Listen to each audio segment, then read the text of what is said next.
Hey everyone, welcome to my channel. My name is Kassandra and this is a routine for soccer players. So this is ideal to do either as a warm-up or on your off days if you're looking for a little bit of cross training.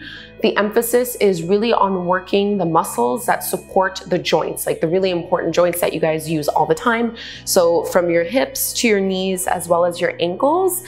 So you can expect some work to, again, stabilize and open up through your hips, working on the adductors and the quads as a way to help stabilize through your knees, and then getting into the calves and the ankles to support your feet in all that they do. No props required, and we're gonna start just laying down on our backs and just pull your knees directly into your belly. And you can hold on to back of the thighs or front of your shins, and you might just roll a little bit side to side, massaging your low back. Try to relax your shoulders down in the mat.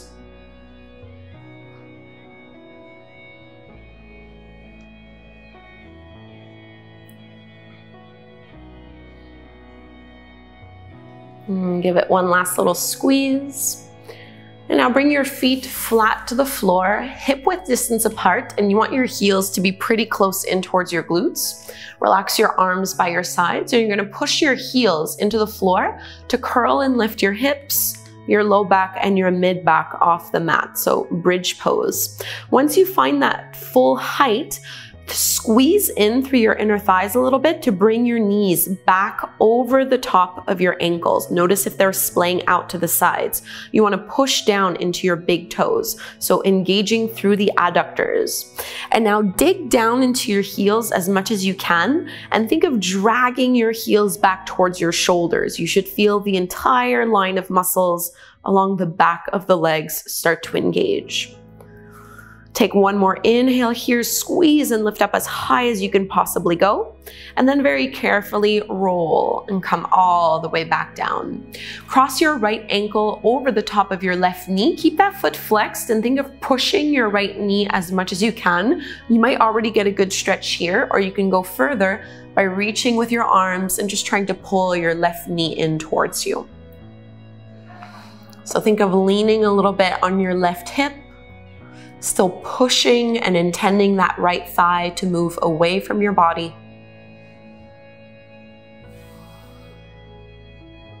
So breath is really important in yoga. Keep your breath slow and steady and full. Keep this figure four shape. Just let your left foot come back down to the mat and go ahead and reach your right heel up towards the ceiling. So flex your foot as much as you possibly can. Think of curling your toes back, and then point your toes as much as you can. Just one more time like this. So inhale, push and flex, and then point through your toes. Keep your toes pointed, push down into your left heel, and lift up to one-legged bridge. So this is going to require a lot of stability through your hip, your knee, and your ankle. Try to avoid letting your knee wobble from side to side. Whatever your hip is doing, you want your knee and your ankle to be doing the same thing. Squeeze and lift up a little bit higher, bend into your right knee, let both feet come down to the floor, and release all the way back down. Reclined pigeon on the second side. Cross your left ankle over the top of your right knee, flex the foot, push that thigh away, and you can reach through with your arms. So just stretching into the outer hip and into the glutes. Try to relax head and shoulders on the floor, so only using a little bit of arm strength, not overworking yourself. So the sequence might be challenging at first, especially if you're not used to doing yoga or if your muscles are really tight, but I promise it really will get easier the more that you do it. So let your right foot come back down to the floor, straighten your left leg up towards the ceiling, and flex as much as you possibly can. Like really stretch to that Achilles tendon and to the calves. And then reverse, just point the toes, stretch into the top of your foot. One more time like this, flex, and then point. And keep the pointing, really get that knee super stable. Push into your right heel and lift the glutes off of the floor. Try to keep that left leg as straight as you possibly can. Don't waver. into that right knee. Squeeze and lift a little bit more, and then bring your left foot back down for a little bit of extra support and roll all of the way down. Let's rock up. Tabletop pose on hands and knees. Bring your palms underneath your shoulders, your knees underneath your hips. And now from here, really strong through your core, you're just going to step your right foot back and push into that back heel, stretching into the calf muscle a little bit and into that ankle. And bring the weight forward, bend into your knee, and just trace some big circles with that right knee. So as big as you can get them. Notice if your left elbow is bending, push it straight. So try not to shift your shoulders or your body weight. Really see if you can just isolate that right hip. Take one more of those big circles. And now shoot that right leg all the way back. Roll the hip down. Pull your navel in, so flat back. And then left arm reaches forward. This is your two-legged tabletop pose. Working on stability. Squeezing into your glutes. Take one more big breath here. And now bring your left hand down to the mat, step your right foot forward between your palms, take a lunge. So fingertips can definitely stay down on the floor here. Just inviting the hip flexors and the front of your thigh to release a little bit more. And always making sure you have your knee directly over your second and third toe, so no wobbling side to side. Tuck your back toes under. We'll take our first downward facing dog. So you want to step your right foot back towards the left. Your hands are shoulder width distance apart. Your feet are about hip width distance apart. And paddle your feet here. So bend your right knee and push into your left heel. And now alternate. Left knee bends, right leg is straight, push into your right heel. Once more on each side, right knee bends and left knee bends. Tabletop pose, back to hands and knees. Strong through your core, straighten your left leg back and push into that left heel.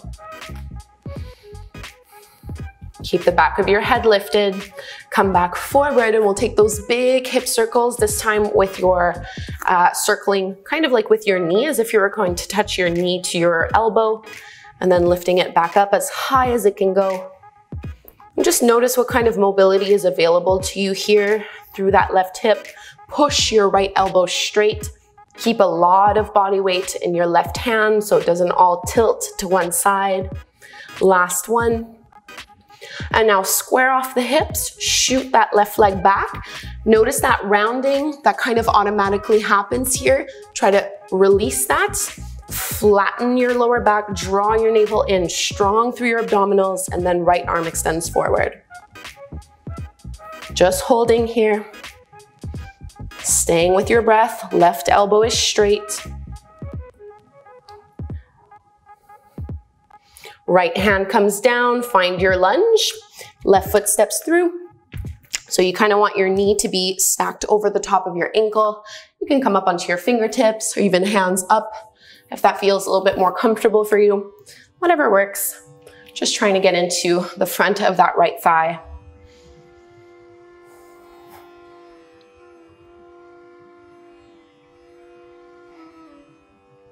And getting ready, let's find downward facing dog. Step your left foot back. Just like what we did before, alternate with one knee bent, the other leg straight. Do that a few times on each side.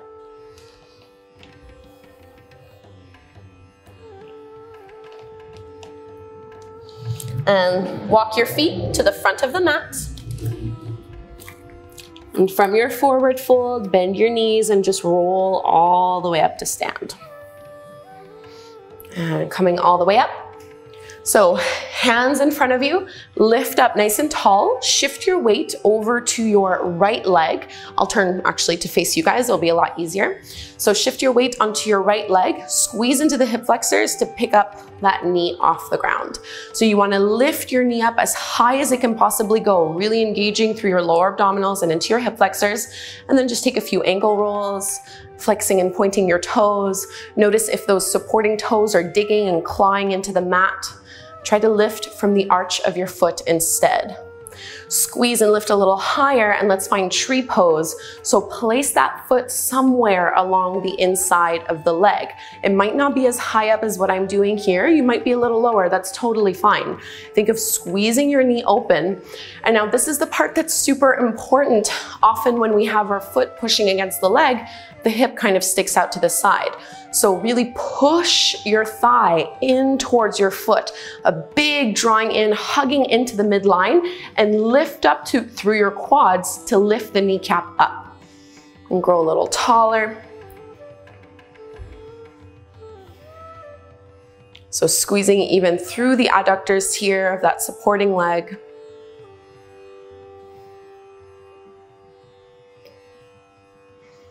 Now keep your gaze steady. See if you can float that knee back out to the side. Bring it all the way forward and all the way down. And release, shake it out. And we'll go to the other side.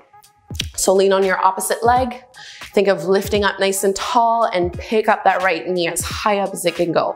So just because the knee is lifted up doesn't mean that we're tilting our hips. You still want your hips to be squared. You're trying to isolate this muscle here that allows you to flex. And just take those same little ankle rolls, flexing and pointing the toes, working on your balance and your stability. Squeeze and lift it up even higher and find your tree pose on the other side. So bring the foot somewhere along that leg. Think of pushing the leg back up against the foot. Even if it's nice and low, you're still squeezing and hugging into the midline.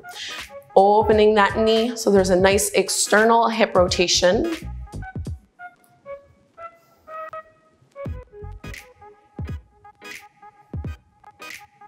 Try to control your breathing. And lift that knee out to the side as high as it can go. Bring it all the way back forward and release to shake it out. So if you were facing the top of your mat, turn so you're facing towards me, towards the long edge of your mat, and you're going to widen your feet out to the side. So you want your heels in and your toes out at about a 45-degree angle. Start with just your hands at your heart here, and we're gonna bend as low as you can go. So notice how when your hips come down, usually what tends to happen is that people's knees go in. This is like you're asking for an injury basically when this happens. So remember, whatever the hips are doing, we want our knees and our ankles to be doing the same thing. So squeeze into your glutes to push your knees out a little bit wider so that when you look down, the knee is tracking over that second and third toe. And sink down a little lower, and now we can bring our hands towards the hips. You can use your palms to even open your knees even wider, so a really deep squat. And just to give us something to do here as we hold this stretch, you can drop one shoulder down, roll the other back, and come all the way out, switch sides. Still sinking the hips and pressing the knees open. Come all the way back to center, lift your chest, bring your hands back to your heart, and now see if you can lift your right heel off the floor and push into the ball of the foot. So we don't want our heel to be going back, we're trying to kind of push our heel forward and move the foot in this direction. And then with control, ground the heel back down, switch sides, lift that heel up, push your heel forward. Still sinking down nice and low, and control, this is optional, but if you'd like, you can work and do both at the same time. So this is really good for ankle stability. Notice how your ankles want to roll out. Again, think of pushing your heels forward. Not here for too long. And carefully press them back down, straighten your legs, turn your toes in so your feet are parallel to the shorter edges of your mat, and come all the way down. Just a big stretch for your hamstrings. Relax your chest, your head, your neck. Just let yourself dangle here. You can definitely bend into your knees if your hamstrings are really tight. Over time, this will get easier. Doesn't happen overnight, but you should be able to see some progress if you do this, once, twice, 3 times a week for a few weeks. And start to lift back up. Toe heel your feet back towards one another. Bend your knees generously and roll all the way up to stand. And And there you go. There you have it. Namaste. Thank you so much. I hope you found this helpful. I would love to hear from you. Let me know how this went for you. And I have a lot of other 10-minute stretches on my channel that I would highly recommend that you try. The link is down below in the description box. I have just a ton on my channel, and really it's better to do a little bit more consistently than it is to say do one 60-minute practice just every now and then. So consistency is really the best ally to an athlete. This is how you're probably going to see the greatest amount of progress. All right, thanks so much. Please subscribe to my channel, and I hope to practice again with you soon.